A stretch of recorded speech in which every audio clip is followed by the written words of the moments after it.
Welcome back to episode 6 of Talkin Joes. Gavin Stark alongside my favorite co-host, Eli Halverson. Eli, how you doing? Doing great, man. Ready for the playoffs. Got the regular season wrapped up last night and just a really exciting way to finish out the year. Feeling good. Feeling ready to finish out the year, hopefully with the championship.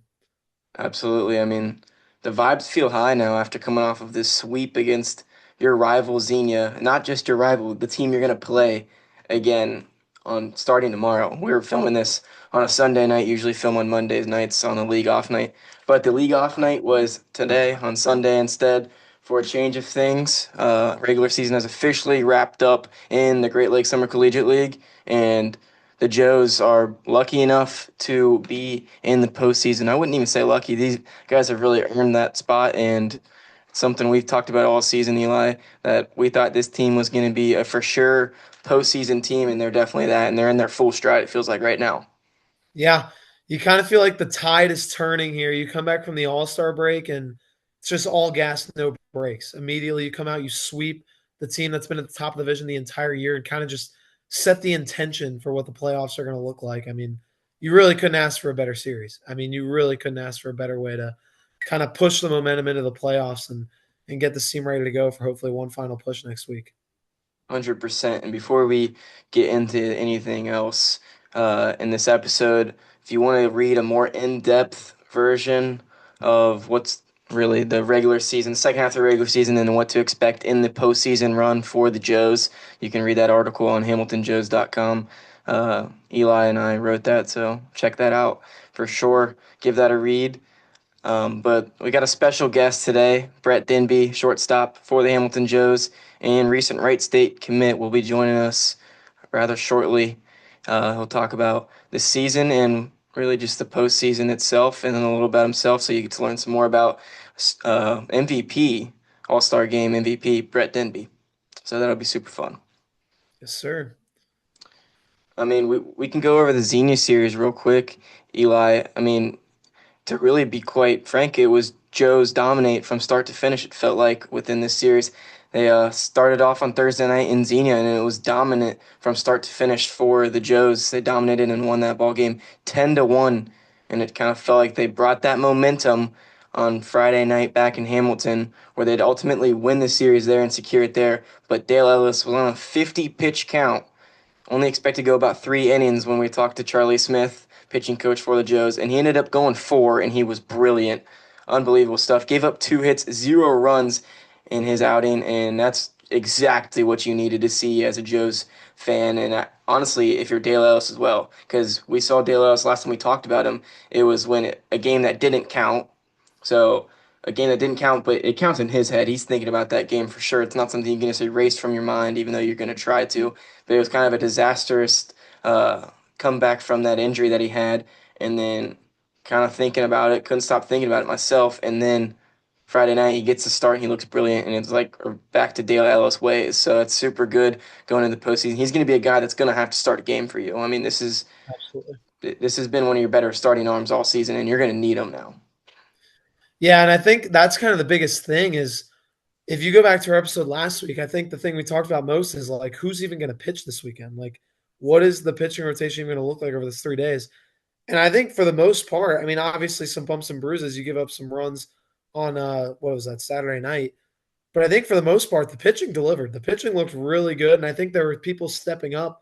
I mean, you had Diego DiCello coming out there on Saturday night to get the last out. Like people stepping in and just, I feel like everything really came together for this group, and I think it was kind of really symbolic in terms of the pitching. I mean, Dylan Thompson is someone that came in and absolutely balled out this weekend too. I mean, yeah, just absolutely incredible. Dale Ellis, man, I almost wonder. You think if you had to guess who the game one starter is going to be, are we? Do we think it's going to be Ellis? I think it's Iozo. I Yo, do. Iozo. Okay, Iozo, Ellis, Mullen. Um, I'm sure we'll I, get into this later, but yeah, we'll talk about this probably later, but I could see Ellis going game three if game three is necessary. maybe, yeah, But yeah. yeah, I think you for sure see Iozo game one, and then after that, I guess we'll just kind of figure out things. But we'll get that word probably by tomorrow on who the starters will be in which nights. But if I was a betting man, I'm taking Iozo game one. He's been brilliant on the mound and at first base all season. Um, but yeah, you talked about Dylan Thompson right there for a second, and I mean, how brilliant was Dylan Thompson Friday night? And that's huge. A relieving arm comes in and he just has his best outing. He goes three and a third, finishing the game out for the Joes. And he gave up one hit, and that was in the ninth inning. First batter they faced in the ninth inning. A little bit of a ball that looked like he was going foul for a second. It stayed fair. No play was made on it. So it was kind of one of those things where it's like, oh well. But I Mhm. mean, you're looking at basically a no hit, 4 innings from Dylan Thompson. He was brilliant, and that's exactly what you're going to need going into the playoffs. Is these relieving arms? That bullpen needs to be clicking at all cylinders. Yeah. Yeah, and I mean I think you said it best. That's exactly what Hamilton needed, and that's exactly what they got. And even then you go on Saturday night. I mean, I know it might not have been the most clean outing in the world, but even Kyle Binder going out there and getting a couple innings, that was huge. I know it kind of fell apart a little bit at the end, but I mean, Yeah, that was huge just to save arms for this week. Like, great. I'm really interested to see how this team comes out. And you almost wonder though, like, how much of a like you go out and you sweep a team and now you have to play them again. Do you think it's like an advantage having just swept them and playing them again, or do you almost think it's like a disadvantage? Well, we just beat them 3 times. What are the chances we're going to beat them two more in a row or two more out of three? You know what I'm saying? Like, I kind of see it both ways, but I think in general, I would argue it's probably a big momentum booster, in my opinion. States some momentum. Anytime you can sweep the team you're gonna play next again, like once you're gonna play the team again, you just came off a sweep. That's in their both teams' minds, and I think the Joes are really feeling good about where they're heading into right now. I would agree. I would agree. I just think it's an interesting dynamic because a lot of times in sports you say like, oh, it's hard to beat a team 3 times in a row. It's hard to beat a team, whatever. But I do think in general, just setting the intention and then now having to go play that team again, like that's kind of a hard obstacle to overcome. I guess is the best way to put it. When we return, we're going to go on a little bit of break, but when we return, shortstop for the Hamilton Joes, Brett Denby will be on air with us, so stay tuned for that when we come back. You're listening to Talkin Joes. Brett Denby, shortstop for the Hamilton Joes, has joined us. Brett, how you doing? I'm good. How are you guys? Thanks for having me. Of course, of course. Right. So, want to ask you some quick questions, but first, hard not to bring up the MVP All-Star game. Congratulations on that, and congratulations on an amazing season as you guys head into the postseason. Some exciting stuff, good accolades to build off of. How'd that All-Star game feel for you? No, it was great. It was a lot of fun. We had a lot of guys from the Joes at the All-Star game, so it made it a lot better. But just going out on that field at such a great complex and everything, and just playing against great competition, I'm happy with how I did, and it was just a lot of fun. It was a great day. It was a long day, but it was a lot of fun overall. It was definitely a long day, that's for sure. That is for Yeah, sure. yeah. Brett, I also was just curious. So, looking at Twitter, just looking at social media in general. So, you obviously entered the portal after Georgia Tech. I think their coach retired, right? Is that right? He retired. That's correct. Coach Okay, Hall, so Hall you of Famer. retired. And, oh yeah, yeah. And so you found a new spot at Wright State. Just kind of curious about like what that process looks like. Obviously, it's pretty crazy. You see thousands of people enter the portal, and glad you found your home at Wright State. So just curious what that kind of process looked like for you. Yeah, I mean, it was definitely stressful. I know the portal was open for like a month window from like June 2nd to July 2nd, I want to say. But it was really hectic, there's over 5,000 kids in the portal, so it's pretty scary. You want to find a new home and just a place that's the best fit for you. And I feel like I did just that with Wright State. I mean, went on a visit there. I love the campus and everything, the field, and just the coaching staff overall. That's kind of what bought me into going there. I mean, Coach Sogard and Coach Ferrick and Coach Cairo. I mean, they're a great coaching staff, and I'm excited to get to work with them. And I think it's going to be a really good fit. Absolutely. I mean, went to a place that just, I mean, made some noise in the postseason of college baseball. They knock off a team. It was Yeah. Vanderbilt, correct? They knock out Yep, Vanderbilt. Was Vandy. that? Yeah, I mean that's right there is that can sell a player enough right there. I mean, beating a team like that, making some noise like that. It's also a little bit of a different school than Georgia Tech obviously a smaller school feel. What is that going to be like? How is that adjustment going to feel like for you, you think? I, Me personally, I mean, I'm a small town kid growing up. I kind of want to go back up in the Midwest and kind of get away from the city life and all of that. So I think that's not going to be a problem at all. So, I mean, I'm looking forward to it. I don't think there's going to be any issues with that. Yeah, absolutely. And then there's a couple guys on the Joes that are making their way to Wright State now. I mean, one that really checks off my head is Michael Belo. He Mhm. recently transferred from George Mason. Now he's going to head to Wright State as well. Having a guy like that, you've got a relationship with him now built off of this summer. What's that going to be like for you? No, Belo's a great dude. He's a great competitor, and I think he's going to do great things at Wright State. I mean, he's a unique guy, and he every time he goes out on the mound, I mean, he wants to dominate. I remember when I was playing left field in the game earlier in the season, he looked at me before the game and said, "I wouldn't play too far back because they're not going to hit over your head." So I mean, that sentence itself kind of tells you just his mindset and how confident he is in his abilities and just kind of what he goes out there expecting every time he throws. I mean, that's a guy that's gained so much confidence this summer. He dominated. It's obviously sucks that he won't be with the team for this postseason run, but a guy that absolutely dominated. I mean, I'm expecting some big things out of Belo and yourself at Wright State, so I'll be keeping in touch with Wright State baseball for sure. Absolutely. All right, so we'll talk about. No, not again. Not again. What happened? No. Oh, Brett, this happens like every episode, bro. No, not the mic. All right, Brett. So the first thing that I really think of when I think of you as a player is that first game. We're in Grand Lake. It's my first game broadcasting for the Joes, so I have no idea what to expect. You make an unbelievable play at shortstop, and I'm like, okay, this guy's a stud. Blah blah blah. And then later in the game, I think it's the ninth inning. You guys just go on a crazy run and just dominate the game in the ninth inning, and you have an inside the Parker. So, like first game with the Joes, what was it like to have a game like that? I mean, it doesn't get much better than that. No, it was a lot of fun. I mean, just starting with that play. I mean, I genuinely like sometimes when I go out there and make plays, I'm not thinking at all. It just kind of is like a flow state, and I surprise myself sometimes. I mean, honestly, but it's kind of like the little kid in me that gets excited about those kind of plays. But I'm really confident in myself defensively, and I like to make those hard plays. I mean, I do it in practice to try and prepare for the game, and those are the plays that really stand out to me when I go out there and try and just make every play, try and be a brick wall. And then the inside the Parker, I remember I hit it to center, and it was like kind of hard to see, I guess, for the outfield, and it was kind of off the wall, and I Hit was the just batter's eye, running right? as fast as I can. Yeah, Yeah, yeah, for the the center pitcher. field wall, I'm pretty sure.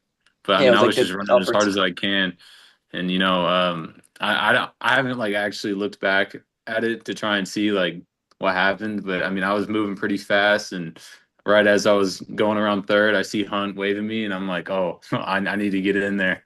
Yeah, that was an unbelievable inning. I mean, I remember watching that first game. I'm like, okay, these guys are going to dominate the league all season. If anything is like that first game, I mean, and obviously you guys have kind of done that, especially in the later half of the season. Eli, you got a question for him? Yeah, so I was also Brett. I remember talking to your grandpa. He comes Hmm. to, I think it's your grandpa, right? He comes to like Yeah, all these games. I was talking to him. First of all, he had a couple stories. He told me he has 8 hole-in-ones in his career, and he told yeah, me that's real? Like that's verified. yeah. No, he's an avid golfer. I mean, I've golfed with him a little That's bit this insane. summer. He's I played for can't so lie. long, and I wish I Here, got my abilities from him on the golf course. I mean, I'm terrible. So, I mean, it definitely skipped me in that generation. I can't lie. I did not believe him when he first told me that. I was like, there is no way that that's real, bro. I There's don't know if eight no way. is real, but he definitely has more than like five. I That's incredible. 100% believe it. That's I mean, he gets that's after it unreal. out there. That's incredible. Anyways, he was telling me about halfway through the year, you were out for a few games with food poisoning, and he was saying like for you, obviously horrible situation, middle of the year. It obviously sucks to get something like that, but I almost wonder if you wanted to touch on this, like if it was almost something like a good reset, like halfway through the year, you kind of get that, but then you come back, you almost like get out of that like dog days kind of I want to say like done with baseball or kind of like yeah, just kind of like refresh in the second half of the year if there's anything to that. Obviously, something that sucks, but almost like a reset button for the second half.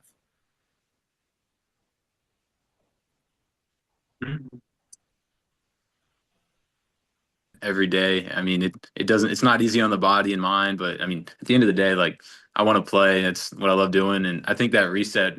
I think it is a blessing in disguise. Honestly, I mean, I ended up getting food poisoning or stomach something like that from I think it was a Subway when we were on our way to we were playing the Michigan Monarchs or something like that, but it was a sketchy area. It got Subway. I was the only one that got some of the food items on there, and it just didn't sit well. But that break, I mean, I do feel like it was a reset, and I made me come back like want more, honestly, just because I'd been out for a few days. So I was definitely hungry to play again and just ready to get back after it. Absolutely. Talk to you about your time really for the last 2 months in Hamilton. How's that been? What's it been like getting closer with these guys and this just organization itself? How's that been, and how's that helped you as you go into the fall at Wright State? Yeah, I mean, overall the experience has been great. I mean, I think we have a great bunch of guys on the team. I've developed some good relationships with them, and then, I mean, also the coaches and everything like that, and just being able to go out there and play. I mean, it's a lot of fun, and I think it's gonna. I mean, this is my second year doing summer ball, but I think playing summer ball every single day, it's really good because some days you don't want to like your body's going through it. You may not be all there like mentally, like because it's a long summer and every day it's not easy on the body. I mean, but going back to school, I mean, I think it's going to be big just because like just getting the reps and all that.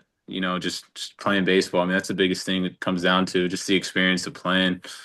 And then, yeah, like I kind of touched on, I mean, when I'm going to be feeling fresh at Wright State, I anticipate playing a lot better than kind of when my body's been not feeling great in this summer. 100%. Spinning it. Wait, sorry. No, I you got got it. You got it. Go ahead. spinning it forward, Brett. Obviously, you guys just swept Xenia in a big series. You moved to 4-2 against them on the year, and now you got to turn around and Mhm. immediately play the same team you just beat in the playoffs this week. So, just kind of curious what that's like, knowing you got to play the exact same team again, and team you've kind of handled pretty well this year. The only time you've really lost to them were two really close games, I think. So, kind of what's that like in the preparation? What's it take to take down the scouts and move on to the league championship? Yeah, I mean, I would say just it's got to start with like taking it game by game. I mean, you can't like look past the team. I mean, they're a good team. We just got to take it day by day and just go out there and try and play our best ball because this is when it matters. Honestly, this is what I believe. I believe the best players show up in the postseason, and that's kind of my philosophy on it. And yeah, game by game, pitch by pitch, and just not take them lightly, even though we've had success against them. I mean, I personally want to sweep them, honestly, just because I think we're very capable of doing that. I think we're a very talented team, and I think we have a lot of things going in the right direction. We just got I to love put it that. together in the postseason.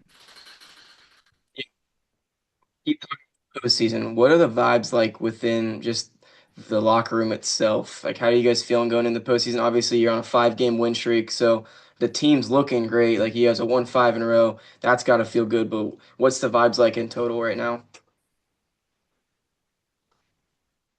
Yeah, I mean, we're towards the end of the summer. I mean, our kind of thought process is like we're here, so we might as well win it all. I mean, honestly, like we want to win it all. I mean, that's kind of what like as a group effort we've kind of established like our goals are. Like we want to hold up the trophy and get the rings at the end of the summer season. So I mean, we feel good about where we're at. We like the arms we're gonna have throwing. I know Mark's throwing tomorrow, I believe, and I have a lot of confidence in him. And then I think Murphy's throwing on Tuesday. So we got two good starters going out there, and we just got to put up runs and keep runs off the board. You called it, 100%. Gav. You called it. I, You knew I that. I know ball, man. I know ball. Um, I'll do one more question, then Eli, you do one more, and then we'll let him get out of here. Uh, Brett, I want to ask you a question that's totally off topic, but in your free time, what is one thing that you like to do? Just get your mind off of baseball. And obviously, it's super important. You talked about how even just the summer baseball is super taxing on you. You know, can kind of drain you. What is one thing you like to do to just outside of baseball get your mind off of it, baseball, and just totally be Brett Denby. Yeah, no, instead of giving one, I'll probably give like three. I mean, I like golfing. I think it's a great escape kind of. Video games with my buddies from back home. I mean, I don't think about baseball at all when I'm playing that. Just having a good time with them and just it's kind of like a reset in itself. And then also reading. I mean, I like to read. I have a lot of books that I like to read, and I kind of like using that as an escape.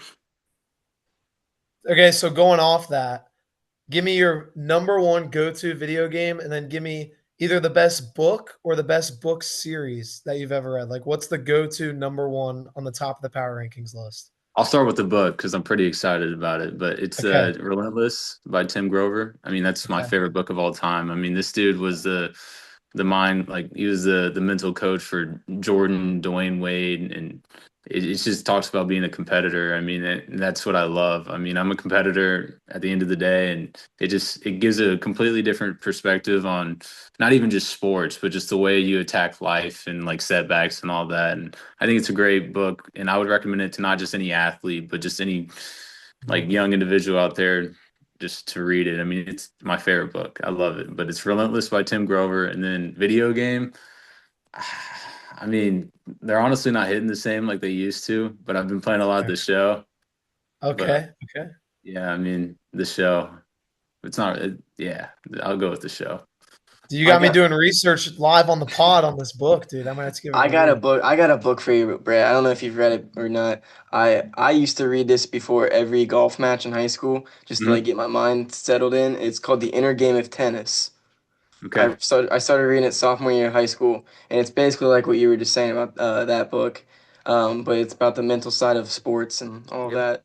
Good book. Not too long yet. It's like 100 pages, so it's perfect. No, I got another one. It's called Chop Wood, Carry Water. I mean, it's just about being process oriented and not really having like the end results as your kind of like mindset. And that one's really good. It's like covers like I don't know how to describe it in the best way, but it's just basically focused on the process over the outcomes. But it has a really good story line that it kind of follows to get the main messages across. That's another good one. That's probably the second book I would recommend. We for volleyball, our coach made us read excerpts from that book in the off It's season a really couple good. times. It's It's really good. great. There's a lot of good stuff in there. Trying to think of this book. I had to read it in like sport leadership class this last semester. I can't think of it. That's just shows how much I pay attention in class. But well, I can't think of it right now. I'll have to find it and let you know about it on Tuesday or something, Brett. But I appreciate you for hopping on, spending your time Sunday night with us. Good luck in the postseason and good luck at Wright State. Go kill it out there, man. And yeah, any last words you got, Brett, before you head off? No, just thank you guys for having me on here. It's been a pleasure, and you guys take it easy. I appreciate it. Yeah, of course, man. Thank Absolutely. you. Thanks, Brett. Appreciate it. Bye bye. All right, ladies and gentlemen, that was Brett Denby for us. A great interview from him. A lot of good insight, and we learned that he's a book guy. So I love also that. interesting. I think the craziest part about that interview is his grandpa having 8 hole-in-ones. I Oh my mean, god. unbelievable. Dude, That and that I didn't even bring this up. I really should have. Because I couldn't remember exactly what he had said, so I didn't want to bring it up and have it not be right. His grandpa also told me he used to throw like 106 miles an hour on the field. I was like, you cannot have it both ways. There's no way both of those things are true, bro. Like eight you're hole in sitting here ones. lying to my face right now. Hey, I mean, I believe it. If he's got 8 hole-in-ones, he's That's probably true. talented in everything. So shout out Brett Denby's grandpa as well. You see where he gets his athletic greatness from, Right, man. right. But we'll talk about the postseason some more since it's probably what everyone's going to be here to listen for. I mean, this is when it gets do or die now. I mean, it's win or go home, pretty much. Win the series or you're going home, and your summer baseball is over. And one thing we've talked about so many times on the podcast, and even GM Daryl Grissom was saying it to us in the press box Saturday night, is the expectation around Hamilton is to win. That's the expectation. It's not to just make the playoffs. Some of these teams in the GLSCL are just happy to be there, happy to make it to the playoffs and just have a chance. Hamilton, it's been the expectation since the first day I stepped into the Yep. complex. I remember that Sunday we had like the orientation or whatever, and we were getting all of our gear, and the expectation was already winning. You could already feel that people are already saying that, like, let's go win another championship. People care about it here, and it's important. So, I mean, this isn't just a thing where you can just kind of roll over on your back if you lose game one. Even like you got to fight and go win a championship. Kind of fires me up. Yeah. I mean, Gavin, you're a Kentucky basketball fan. You're a Patriots fan. Like back in Tom Brady's day when he was playing for the Patriots, if they didn't win the Super Bowl, the season's a failure. The Yeah, season was a absolutely. failure. There is no like moral victories. There's none of that. I mean, you talk to Daryl in the press box. He's not going to be happy unless we win a championship. I can tell A you that. hundred percent. He will not be happy unless we win a championship. And I think having guys like Brett Denby, I think that's the perfect mindset. He seemed to have the exact way you want to be thinking heading into a series like this and put it all on the line. I mean, like you said, no matter what happens, you go out there and lose game one. Okay, you got two to go out there and do it. And I think, like we talk about in this article, I mean, there's a lot of factors going into this. Xenia's got a great team. I mean, it's going to be hell of a series. It's going to be a battle. He said he wants to sweep them. Me personally, I could totally see a sweep. I would be kind of surprised if this isn't a 3-game tight series. I think this is going to really come down to the wire, and I'm excited to watch and see what the boys have in store for the series. Yeah, I mean, it's hard to predict like what will go into like winning a baseball game in general. Baseball is just different every single day, and we've learned that this summer with this Joe's team. It's something different every day on why they win or why they lose. So you could easily sit there and be like they're relieving pitching, like if the bullpen's good, we're winning it all. But that could be not true. We've seen the team like what if the bats get cold all of a sudden? Because then all of a sudden, if you can't score a run, if you can't get across the diamond, then it doesn't matter at all. So I think the important thing is just get everything clicking, and I feel like that's going on right now. Obviously, you're losing a lot of arms as of recent, like your ace, Michael Belo. He's not here anymore, but it's one of those things. I think we said it in the press box on Saturday. It's like you're rolling with who you've got. Like this is who you've got. Doesn't matter who's gone or anything like that. You've got who you've got. You know who you've got, and that's who you're rolling with. It's no excuses in Hamilton, Ohio, right now. Yeah, absolutely. And I think I mean, you touched on it perfectly. It's really hard to nail one thing down. It's not going to come down to one thing. And I think we talked about this in the article. The one thing that I think you kind of can nail down a little bit, it's going to be pitching depth. I think pitching depth is going to be huge, not only in this series, but just this week in general. And I think, like we talked about in the Xenia series, Hamilton has shown at least the potential that they do have depth in that bullpen. They do have some arms they can go to. I mean, hell, we could throw Diego DiCello out there if we really need to. I mean, he proved he can do it. So I think that's one thing might have the advantage in Xenia. Kind of like you talked about. I mean, everybody in the GLSCL is dealing with programs pulling their pitchers back. So it's something that everyone's got to deal with. Obviously, we've really felt the impact with Brower and Belo, but everyone's got to do the same thing and rely on some guys that maybe haven't had to be relied on in big time moments like this week. 100%. So we got confirmation from Brett. Iozo will be the game one guy. It's kind of the thought process that we all had. So that is correct. You can lock that one in if you're listening before Monday's game. Mark Iozo will be the guy. And then he said Michael Murphy, I believe, for game two, right? Bit of a Which surprise there. we didn't have that one on there, but that's fine. I mean, I like Michael Murphy. I think he's a really good player, and I actually like that decision if that's true. Yeah, I agree. It seems he's got great stuff. I think he's been very up and down. I think, but when he has it, it's really. I mean, when he has it, he might be the second best pitcher or even the best pitcher on this roster. Right. Um, and I think I actually really like the decision to start him because then I almost wonder maybe you start him, and if it's struggling, Brendan Mullen's coming in the second inning Yeah, or the I would third say inning, Dean Brown would or probably Dean come in Brown if comes he's in. Yeah, around. If Dean Brown's there this week, I don't have any word on Dean Brown or not, but we've seen that duo happen before where it goes Michael Murphy and Dean Brown. yeah. That's something that Charlie Smith and the staff like. So I would probably assume that one too. But yeah, Brennan Mullen would be a guy that I think a for sure reliever that you can throw out there and have a lot of confidence in those big time games like this. But yeah, I mean, absolutely. And so then it's like if Murphy's throwing on Tuesday, best case scenario, then worst case scenario, take him out, you put Brown, you put Mullen in the game. We're still totally fine. Best case scenario, if Murphy has it, he goes 6, 7, 8 innings. All of a sudden, you have all of your bullpen for Wednesday, if there even is a game on Wednesday. If not, you Yeah. have everyone available for the championship series. So I think that's a really good decision, and I'm really excited to see how it plays out, man. Really looking forward to this. October baseball? No, we're talking August baseball around here in the GLSCL, and we're fired up for it. I can't wait to see how this one plays out. We'll be back with you for another episode following this series, and hopefully, we're talking about a Joe's series victory. I Absolutely. can't wait. Eli, anything to close out here with? Not really. We'll see what happens tomorrow night, but hopefully we're talking to you again on Thursday night after a series win and previewing the World Series of the GLSCL. Let's do this. Joe's looking to go back to back in the GLSCL and looking to continue to dominate this summer baseball league and bring a championship back to Hamilton, Ohio. Thank you so much for listening to episode 6 of Talkin Joes.